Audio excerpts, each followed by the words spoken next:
What in the fuckland is going on with the lack of respect in this world? We will praise celebrities, athletes, government officials, doctors, but we won't respect our coworkers, our bosses, our peers, people in our community, other human beings. Look, I understand that this is a big, messy world and nobody really knows the answers, but something is just not right. What in the fuckland is going on?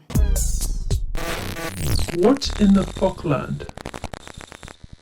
Respect. A lesson as old as time. Even Aretha Franklin spelled it out. R-E-S-P-E-C-T, find out what it means to me. R-E-S-P-E-C-T, God, D-C-T, ho! So I ask, where has this respect gone? Have we just all become assholes now? That's the world that we live in. Do we not learn how to respect each other in school, on the playground, at work, in our community, in our homes? Is it the fact that we're just so influenced by the things that we see on a daily basis? Okay, no.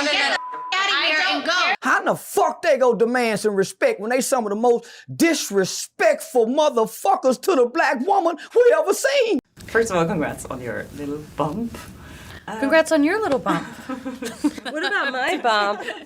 Hey, keep your window down. Keep your window down, I'm gonna get you out of the car. Respect can mean many things. Something as small as being on time is respect. But where has that gone? I was working at a coffee shop and there were a lot of people who weren't on time. Just disrespectful. I thought, well, they just need to be disciplined. They just need to write up and maybe they'll learn their lesson. But that never happened because, well, management didn't care. So why should they? And it just continued. But me, I was 99% of the time, always on time, even early, which early is on time is late. Late is get the fuck out of here, why are you here? But what was it about me? Am I just better skilled at being on time? I don't have this time blindness that everyone talks about. So I'm applying to go somewhere and I just wanted to know, are there accommodations for people who struggle with time blindness and being on time?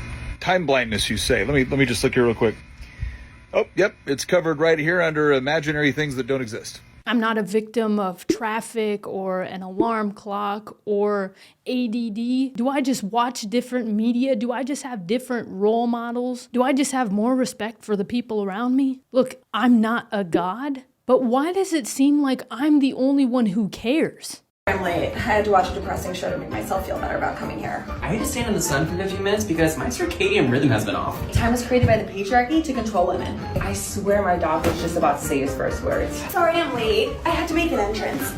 Oh, to be on a team. Do you see how many I's were said in that video? And none of them included, I'm sorry. I don't know about you, but when I was growing up, teamwork was never spelled with an I. But it feels like now teamwork is just spelled with 8 I's. Has the whole world gone crazy? Am I the only one around here who gives a shit about the rules?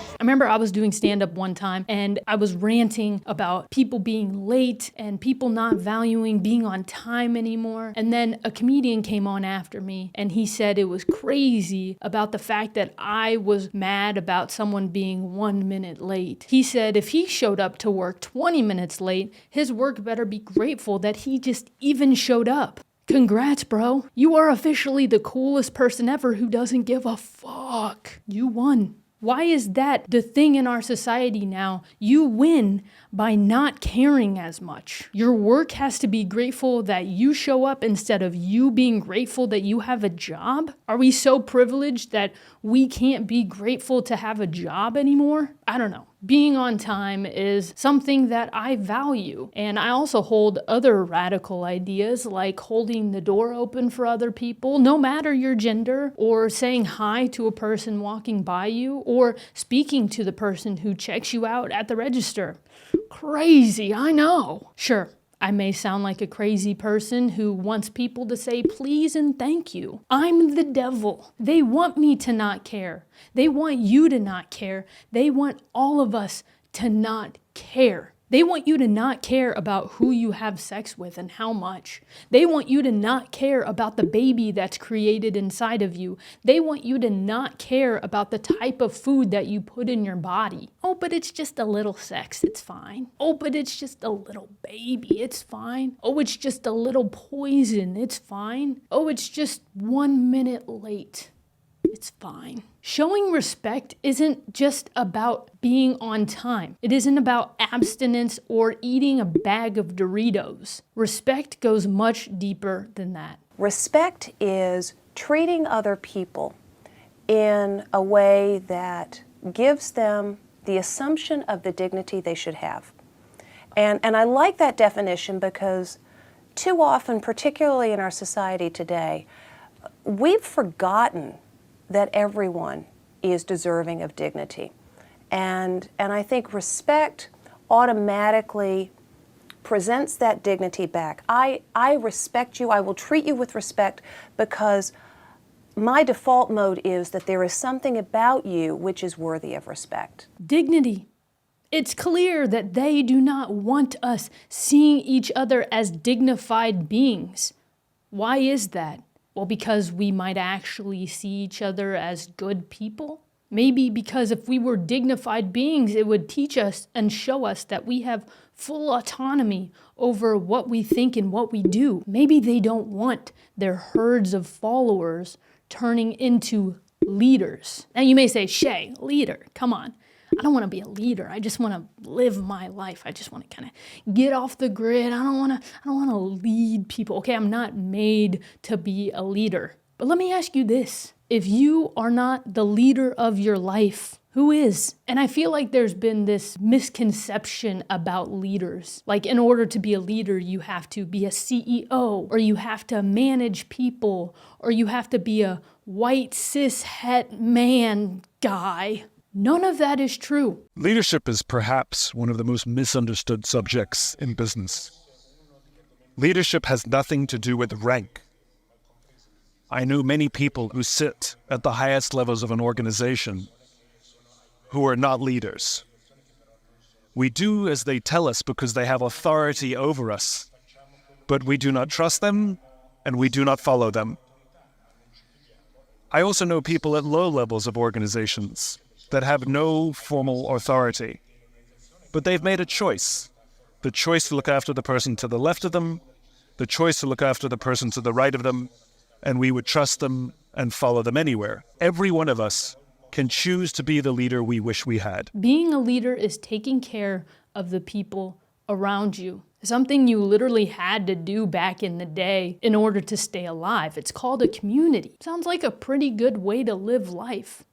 Sounds like it's kind of something that comes naturally to us, unless we've been programmed otherwise. So I go back to why. Why are we acting so out of our element and so out of our nature? Maybe it's the culture. The culture has just shifted. Maybe it's the things that we consume, the media that we consume. It's just changed our human nature that's been with us for thousands of years. Maybe. But let's take a look back into the history of media.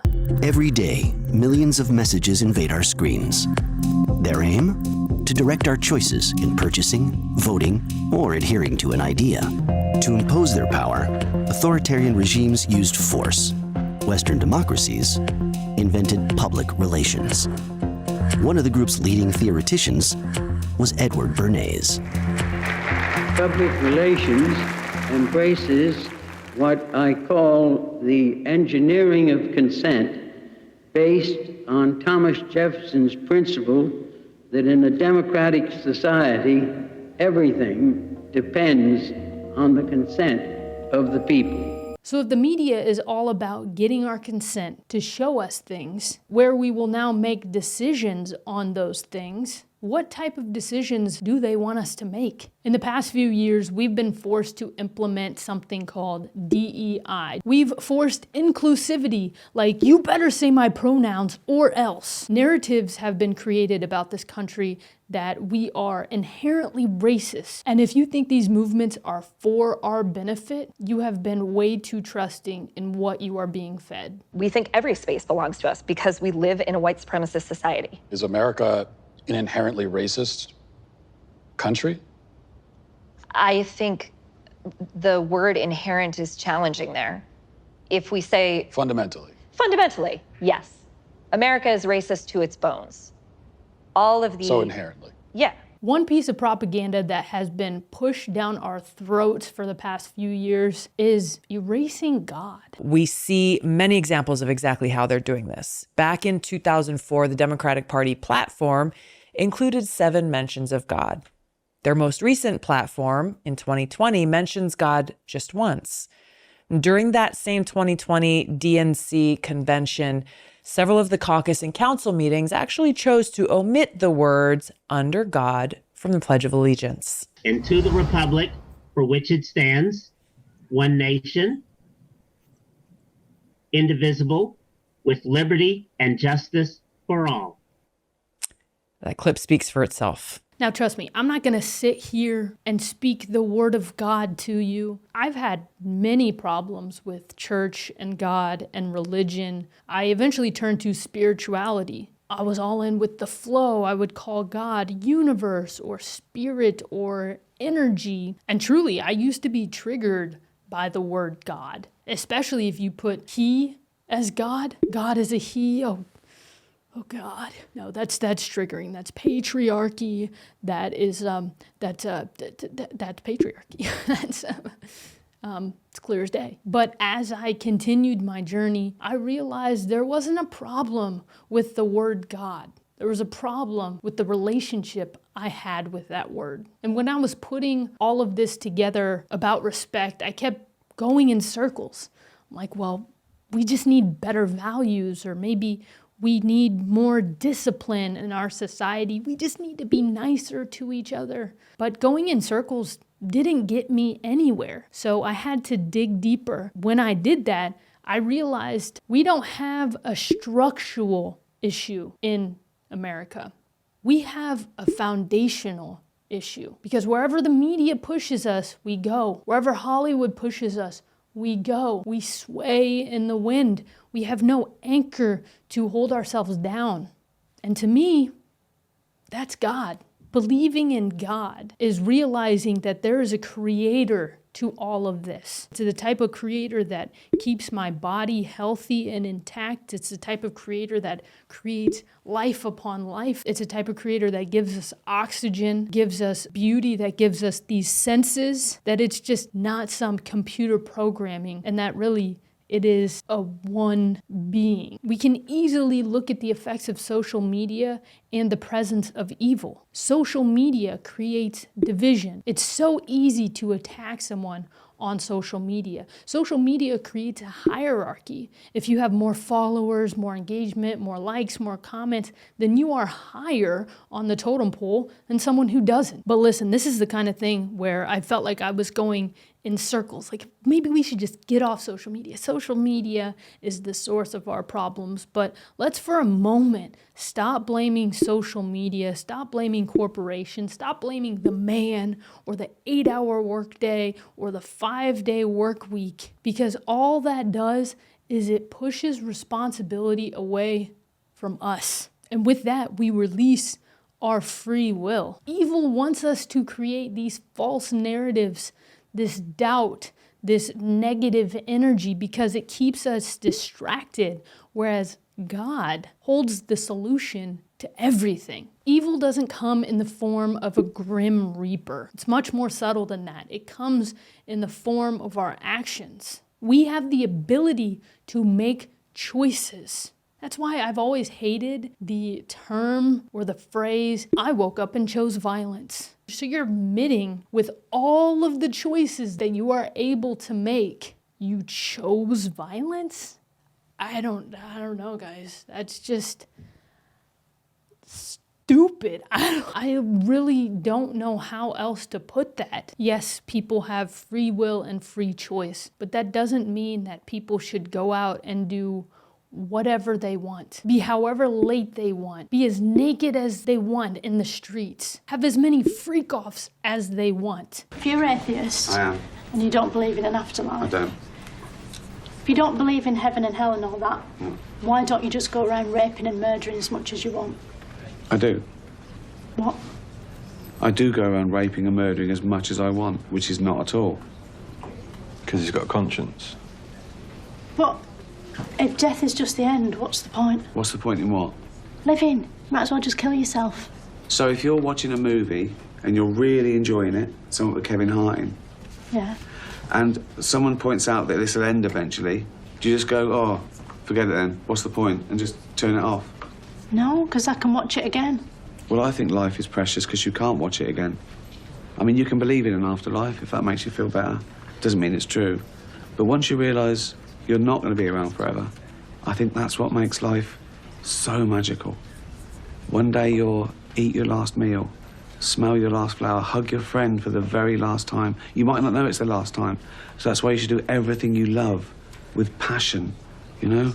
Treasure the few years you've got, because that's all there is. Why aren't we working together to make each other's lives better? I'm sure my life would be better if my coworkers showed up for me on time. I'm sure their life would be better if they were to show up on time and held themselves responsible. Respect has nothing to do with being loved or even being liked. Respect is showing up for somebody. We may have less respect for each other in this world, but it's not because of who we are. It's because of what we've been taught. And it's because we've lost our connection with our one creator, God.